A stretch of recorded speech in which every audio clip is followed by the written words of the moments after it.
네, 이 같은 지지율은 1987년에 현행 헌법 체계가 구축된 이후 역대 대통령 취임 3년 차에서 이렇게 60%를 넘기기가 처음이라고 합니다. 이처럼 취임 3주년을 맞은 문재인 정부, 그렇다면 두 분께서는 어떻게 평가하고 계신지가 궁금한데요. 10점 만점의 점수부터 좀 매겨주시면 좋을 것 같습니다. 김 평론가님부터 먼저 해주실까요? 사실상 이전 정권이 거의 국정농단으로 모든 그 시스템들을 괴멸시키다시피 한 그런 부분들을 감안해 볼 때, 그리고 또 인수위도 없이 출발을 했다는 점, 그래서 그야말로 정상화가 가장 시급했다는 점 등을 이제 미뤄 본다면 조금 후하게 평가받아야 된다. 그런 네. 측면에서 10점 만점에 8점 정도는 줄 수 있다고 봅니다. 나머지 2점은 어디서 빠졌을까요? 특히나 노동 문제라든가 일자리 문제에서 아직까지 뚜렷한 그런 일자리 문제 같은 경우는 상대적으로 많은 수치들이 개선되긴 했습니다만은 네. 안정적이고 또 좀 더 양질의 일자리들이 많이 창출됐는가 이 부분, 그리고 특히 특수고용 노동자들에 대한 애초에 공약만큼의 그런 네. 어떤 안정적인 정규직으로서의 전환이 이루어졌는가 하는 점들, 그리고 아직까지 현장에서 아주 두드러지고 있는 노동 문제들, 갈등 국면의 노동 문제들이 있잖아요. 네. 이런 문제들이 제대로 해결이 안 된 부분이 많다라는 점에서 점수를 빼야 된다고 생각했습니다. 알겠습니다. 노동 분야 등등을 제외하고 나머지 분야는 상당히 좀 잘해왔고 그래서 10점 만점에 8점이다 이렇게 평가를 해주셨고요.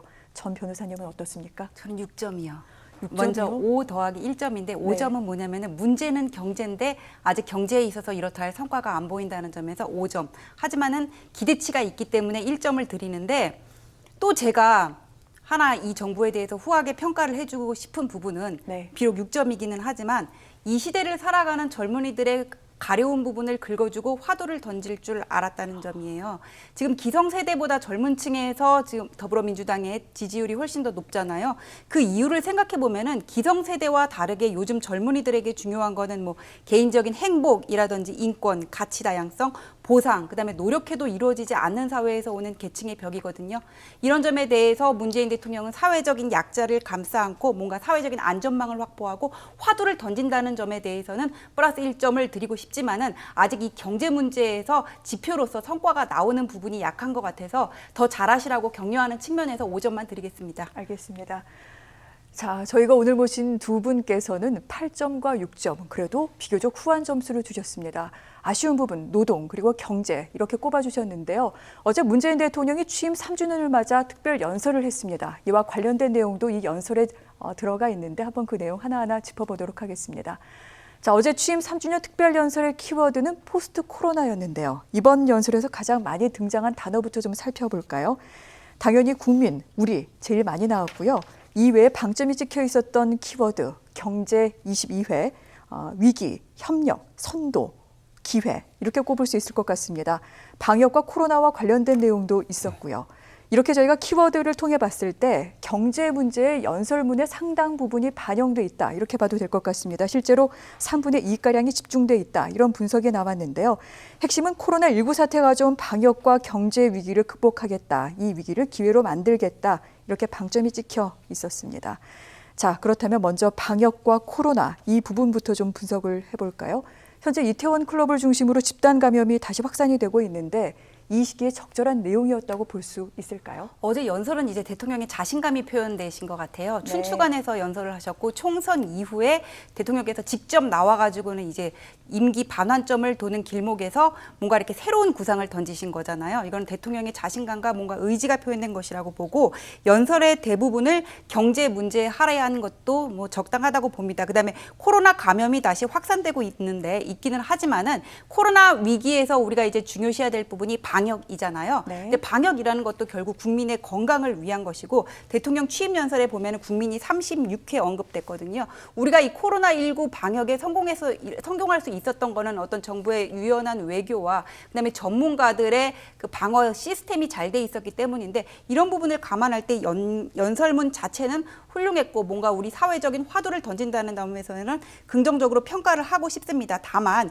이 특별 연설 내용 중에서 전국민 고용보험이라든지 국가 프로젝트 한국판 뉴딜 추진 이런 부분이 언급이 됐는데 네. 이런 것들은 차후에 후속 조치라든지 속도 조절이 필요한 부분이라고 보거든요.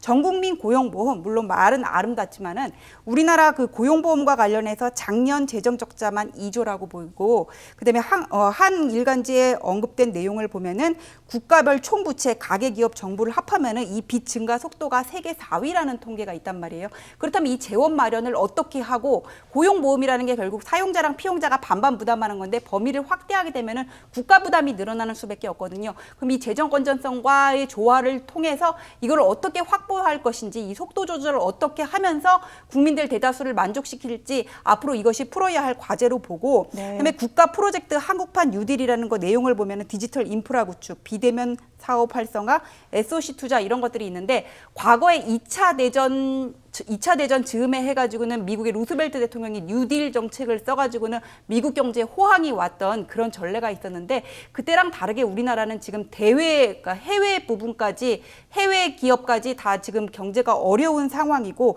또 뭐 최저 임금제라든지 아니면 주 52시간제 여러 가지 노동시장에 있어서 어떤 유연성이 부족하고 규제들도 산적해 있기 때문에 이것들을 어떻게 풀어나가면서 뉴딜을 추진할 것인지 네. 그런 부분에 여러 가지 숙제는 남아있지만은 일단 그 화두를 던졌다는 점에 대해서는 긍정적으로 평가하고 싶습니다. 알겠습니다. 강론적인 차원에서는 여러 가지 여지가 있지만 일단은 코로나 이후에 방역과 더불어서 경제 위기를 어떻게 풀어나갈지에 대해서 화두를 던졌다는 데 대해서 좋은 평가를 해주셨습니다. 방금 또 그리고 지적하신 내용, 전 국민 고용보험과 관련된 부분입니다.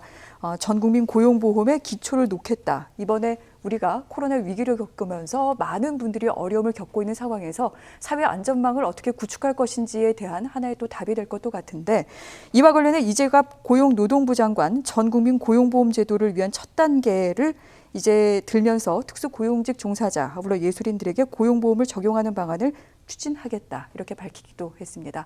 단계적 추진을 얘기하고 있는데 하지만 이 부분 방금 뭐 전 변호사도 말씀하셨습니다만 재원 등등을 놓고 여야 간 상당히 이견이 첨예한데 어떻게 봐야 될까요? 저는 이 부분이 그 일부 신문들의 보도가 굉장히 악의적이라고 생각해요. 네. 자, 하나하나 따져보죠.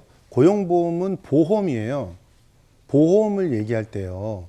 보험으로 쌓이는 재원은 재원이라고 치지 않는 사고방식은 어디서 나오는지 모르겠어요. 지금 특수고용직 노동자들과 예술인들이 보험 금액을 내게 된다면 금액을 누가 내는지는 일단 빼놓고요. 금액을 내게 되면 그 금액이 재원으로 확보가 됩니다. 그들이 실업 등등의 문제가 생기지 않는 한 그것이 재원으로 쌓이게 돼요. 이자 수익도 있겠죠. 그런데 그런 부분은 논외로 치고 당장 일부 그 어려운 사람들이 예를 들어 특수 고용직 노동자들 네. 중에서도 내가 이걸 갖다 부담하는데 좀 어렵습니다. 이렇게 얘기가 나올 수가 있지 않습니까? 이제 그런 사람들한테는 그러면 정부에서 일정 정도 지원을 해주는 걸 검토해 볼 수 있는데 지금 현재도 소상공인들한테 4대 보험을 갖다 내기 어려운 사람들 지원해주고 있잖아요. 그런 식의 재원 마련을 갖다가 어떻게 할 것인가를 따지는 거예요. 그런데 그런 재원들은 또다시 이들이 나중에 실업이 되었을 때 혹은 네.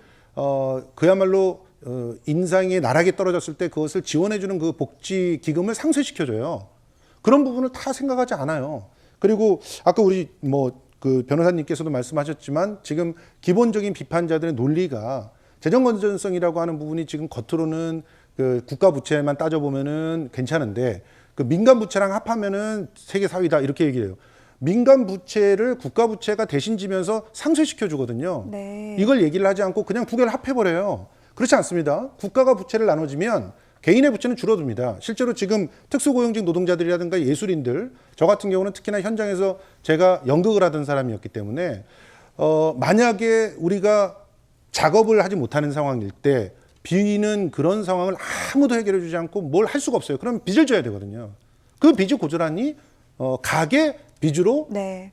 산정이 됩니다. 그런데 이것이 고용보험에 가입을 할 수 있게 돼가지고 실업급여를 받게 되면 빚을 지지 않게 돼요. 가계부채가 늘어나지 않죠. 이런 사고들을 총체적으로 보면서 그 효과를 따져야 됩니다. 그리고 지금 이 내용은요. 기재부도 그렇고 고용노동부도 그렇고 다 조율이 끝난 상태예요. 법안도 다 올라와 있어요. 이거는 솔직히 말하면 저는 개인적으로 문재인 대통령에게 조금 불만인 거예요. 속도 조절을 갖다 얘기할 때가 아니죠. 전 국민 고용보험 그 시대를 갖다가 선언하거나 아니면 고용보험이 아니면 국가기본소득을 갖다가 선언하거나 해야 되는 거죠. 그게 진보적인 입장입니다.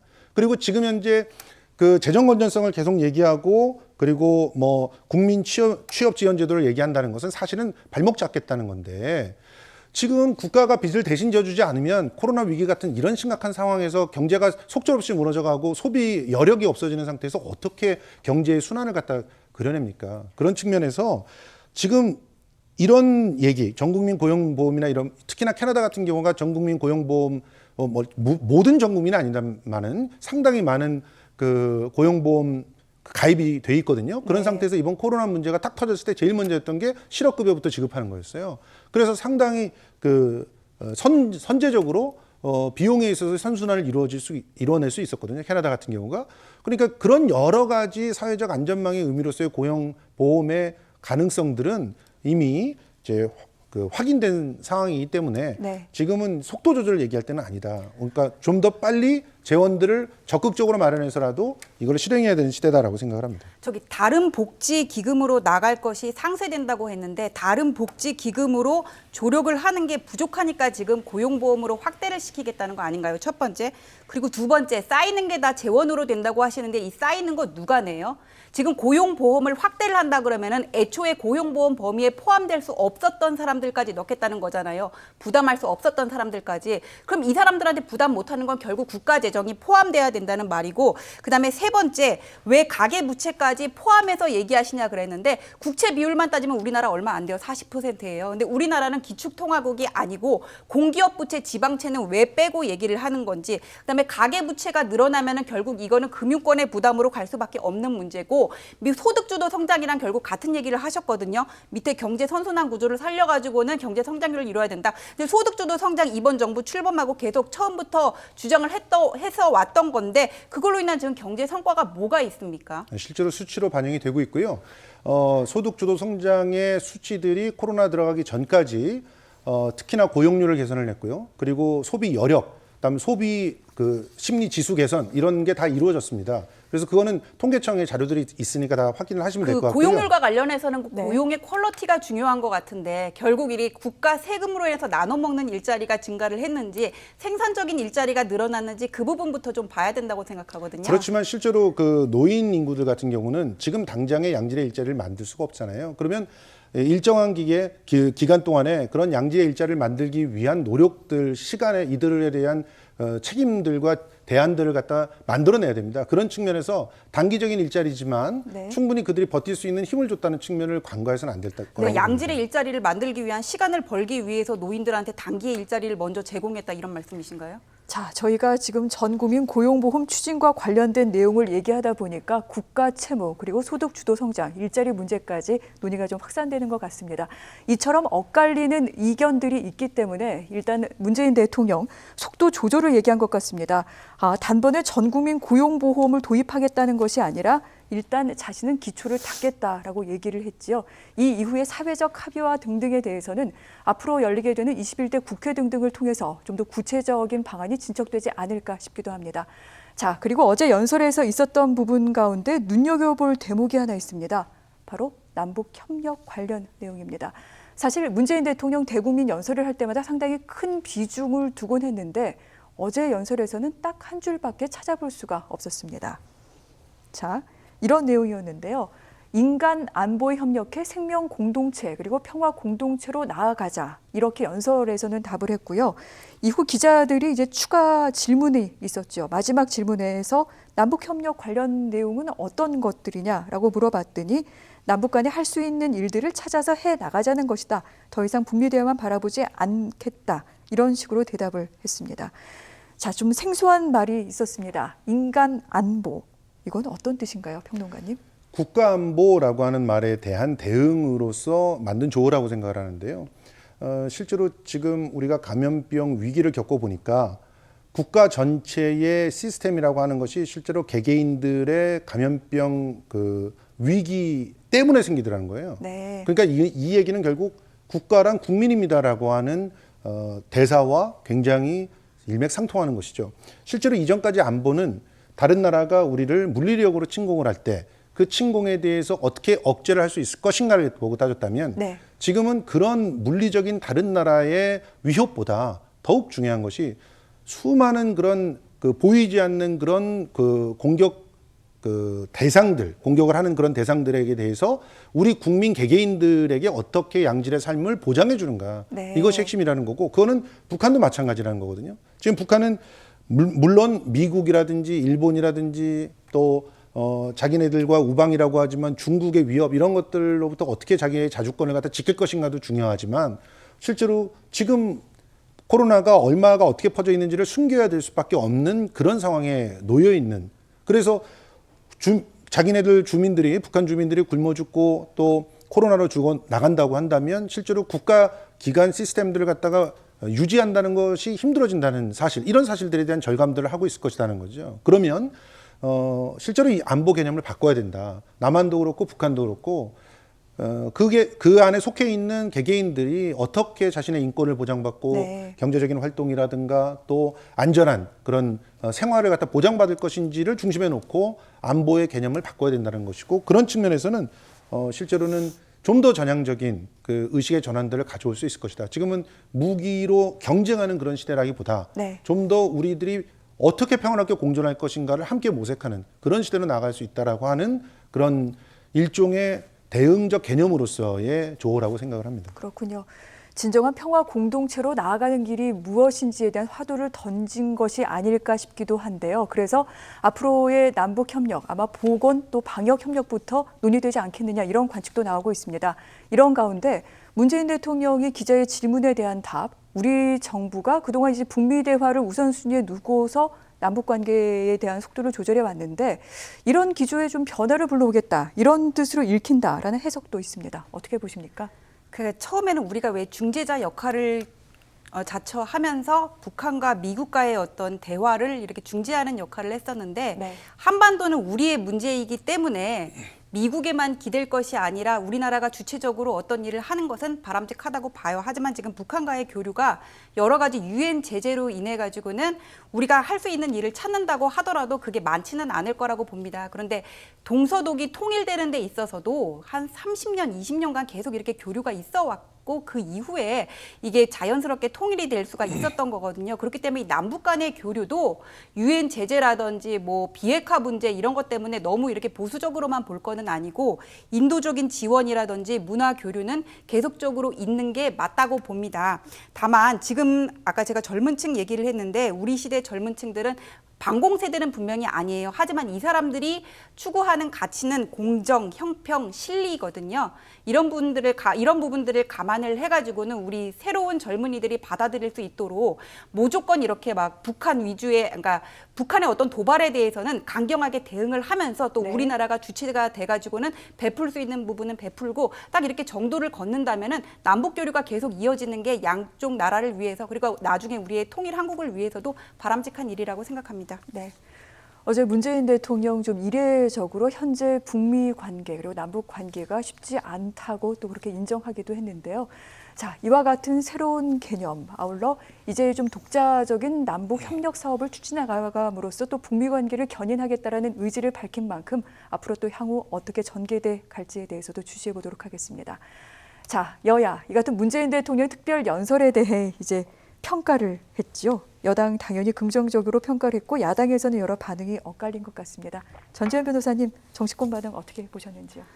일단 통합당의 반응이 재정 건전성, 북한 도발 언급 없어 이렇다고 얘기를 했는데, 뭐 이 지적한 이 사항에 대해서 딱히 틀렸다고 얘기를 하고 싶지는 않지만, 다만 여기에 문 대통령의 연설은 뭐 새로운 화두를 던지고 분명히 긍정적으로 평가할 부분이 있었거든요. 네. 야당이 아무리 아포지션 파티라고는 하더라도 거기에 대해서 어떤 긍정적이고 우리가 받아들여야 될 부분, 저 당이 받아들여야 될 부분에 대해서는 좀 언급을 하고 넘어가는 게 더 좋지 않았을까 생각이 들고, 네. 정의당 같은 경우에는 긍정평가, 문제는 디테일 이렇게 얘기를 했는데, 제 생각도 그래요. 긍정평가, 하지만 문제는 디테일인데, 제가 생각하는 그 속도 조절의 디테일하고 정의당이 말하는 그 디테일은 좀 차이가 있지 않을까, 네. 그런 생각이 들고요. 그다음에 민생당은 대통령의 자신감이 클럽 감염 확산으로 빗발해 이랬다고 얘기를 했는데, 클럽 감염 확산이 물론 문제된 거는 맞지만 그냥 저렇게 지엽적으로만 보는 거는 이게 너무 이렇게 대통령의 연설에 대한 평가를 이렇게 세부화시키는 거다, 좀 그런 생각이 들고,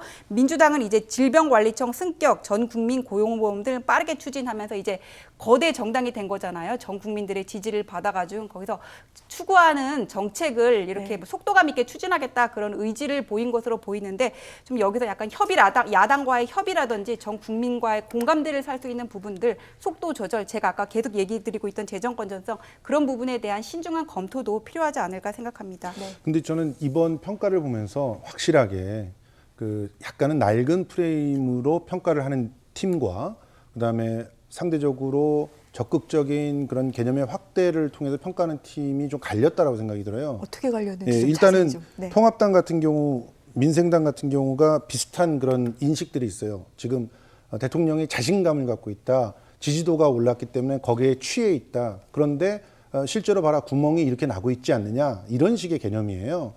그런데 지금 이런 개념으로는 그 현재의 위기를 그 능동적으로 개선해 나가는 대한정당으로서의 그 인식을 국민들에게 심어줄 수가 없습니다. 남의 그 못한 것만 그 공격을 하겠다는 거잖아요. 지금 다 같이 어렵고 힘든 상태에서 네가 못해서 그래라고 자꾸 싸움을 거는 사람을 좋아할 리가 없습니다. 그것이 고스란히 이번 총선에서 반영이 된 건데 아직까지도 이러고 있어요. 더군다나 여기다 북도발 언급 없어 이렇게 얘기하는 거는 굉장히 저열한 레드 컴플렉스에 대한 자극인데 지금 그런 시대가 지났다고 하는 걸 인간 안보라는 개념으로 한쪽에서는 확산시켜 나가고 있는데 이쪽에서는 아직도 북도발 얘기하고 있어요. 지금 이러니 답답한 거죠. 그래서 이 도발 어떻게 끊을 거고 어떻게 그러면 미래를 갖다 바라볼 건데 북한과의 관계를 어떻게 해소할 건데 거기는 대답은 없어요. 그러니까 지금은 새로운 패러다임으로 전환을 해나가는 것이 중요한 그런 네. 시점인데 거기에 걸맞는 이슈의 선점은 역시 대통령은 그건 해냈다. 그렇지만 지금 통합당, 정의당, 민생당 등에서는 다 공의 못했지만 정의당은 이슈를 선점한 것에 대한 나름대로의 디테일로서의 그 어떤 보완을 얘기했다면 다른 두 사람은 제대로 된 이슈 선점 자체도 전혀 해내고 있지 못하다. 그런 네. 측면에서 쇠퇴해가는 세력들의 어떤 기본적인 컨텐츠의 그 내용들이 보인다 이렇게 볼 수 있습니다. 그 네. 보수당이 이번에 그 괴멸한 원인은 시대의 흐름을 읽지 못했기 때문이거든요. 그럼 내가 시대의 흐름을 읽지 못한 채로 집권 여당에 대해서 비판만 하면은 그냥 구닥다리로 계속해서 보일 수밖에 없어요. 근데 오늘 이렇게 나온 논평을 보면서 패배를 한 지 한 달이 지났는데도 아직까지 네. 변화한 게 없구나 좀 그런 생각이 들었습니다. 저희가 정치권의 반응을 소개해드린 이유는 앞으로 이 각 당, 아울러 우리 정치가 어떤 방향으로 나아갈지를 짐작해 볼 수 있기 때문입니다. 하지만 두 분 평론가 공이 아직도 좀 아쉬운 대목이 많다 이렇게 얘기를 해주셨습니다. 조금 더 노력하고 발전하는 모습 여야 정치권 모두 좀 촉구를 하도록 하겠습니다.